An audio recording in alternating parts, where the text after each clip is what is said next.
Hi hello నమస్తే. నేను మీ Rajesh Raj fitness trainer. ఈరోజు మన టాపిక్ ఏంటంటే వాకింగ్. సో ఈ వాకింగ్ అనేది ఎక్కడ చేయాలి, ఎంత చేయాలి అనేది చాలామంది క్లయింట్స్ నన్ను డౌట్స్ అడుగుతున్నారు. సో దానికోసం ఇవాళ క్లారిటీ ఇద్దామని చెప్పాను. వాకింగ్ యాక్చువల్గా ఏంటంటే మనకి బేసిక్గా సర్ఫేసెస్ ఉంటాయి. గ్రౌండ్ ఒకటి, శాండ్ ఒకటి, తర్వాత రోడ్ ఒకటి. ఈ మూడు సర్ఫేసెస్ మనకి అవుట్డోర్ వాకింగ్ అయితే కనుక. ఇండోర్లో అయితే కనుక థ్రెడ్మిల్. సో బేసిక్గా 5 కిలోమీటర్స్ అనేది మీ టార్గెట్ పెట్టుకోండి. 5 కిలోమీటర్స్ అంటే కార్డియాక్ ఇష్యూస్ ఉన్న వాళ్ళకి కాదు. మామూలుగా ఇప్పుడు స్టంట్ వేసారు లేదా బైపాస్ సర్జరీ ఏంటంటే మాత్రం వాళ్ళు కంప్లీట్గా డాక్టర్ సజెషన్ తోటే వాక్ చేయాల్సి ఉంటుంది. రిమైనింగ్ వాళ్ళందరికీ కూడా అంటే up to 70 years of age వరకు నేను చెప్పేది ఏంటంటే మినిమం 5 కిలోమీటర్స్ అనేది కంపల్సరీ. 5 కిలోమీటర్స్ మీరు వాక్ చేసినట్లయితే బాడీలో మీరు తీసుకున్న ఫుడ్ కంప్లీట్గా డైజెస్ట్ అవుతుంది. సో ఎవ్రీడే బాడీ యాక్టివ్గా ఉంటుంది. It is enough for the basic cardiac power అనమాట. అంటే నార్మల్ కామన్ మ్యాన్ అనే వ్యక్తికి 5 కిలోమీటర్స్ వాక్ చేయమని చెప్తాం. సో ఇది బేసిక్. నెక్స్ట్ దీనిలో సెకండ్ ఆప్షన్స్ ఏంటి, ఇప్పుడు నేను సర్ఫేసెస్ చెప్పాను. సో గ్రౌండ్లో అయితే కనుక మీరు గ్రౌండ్లో వాక్ చేస్తున్నట్లయితే కనుక ఒక 3 రౌండ్స్, ఒకవేళ సర్కిల్లో చేస్తే 3 రౌండ్స్ వాకింగ్ చేయండి. 1 రౌండ్ సింపుల్ జాగింగ్ చేయండి. అంటే 60 నుంచి 70 ఇయర్స్ లోపు అయితే కనుక.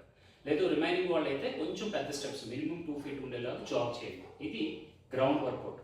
లేదు శాండ్లో చేస్తున్నాను, మాకు బీచ్ ఉంది, లేకపోతే ఇంకొకటి ఏదో రివర్ ఉంది, అక్కడ లూజ్ శాండ్ ఉంది అనుకుంటే కనుక అక్కడ 3 కిలోమీటర్స్ ఈక్వల్ టు 5 కిలోమీటర్స్తో సమానం. ఎందుకంటే శాండ్లో మనకి రన్ చేయడానికి కానీ వాక్ చేయడానికి కానీ సపోర్ట్ చేయదు. కాకపోతే it is very good for knees and low back అన్నమాట. ఎందుకంటే ప్రెషర్ కంప్లీట్గా జీరో గ్రావిటీ.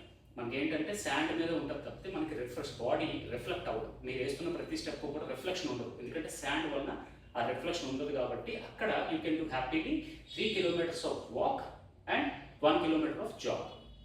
ఇది శాండ్.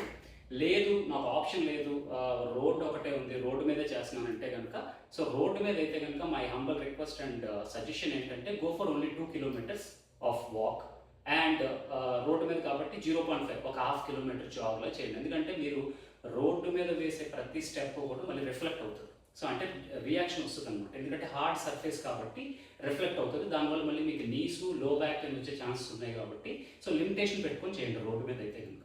సో ట్రై చేయండి గ్రౌండ్లో వెళ్ళడానికి లేదా శాండ్.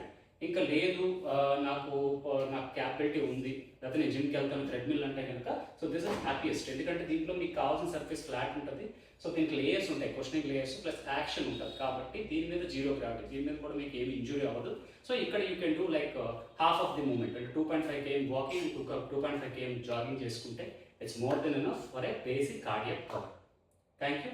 యోర్స్ రాజేష్.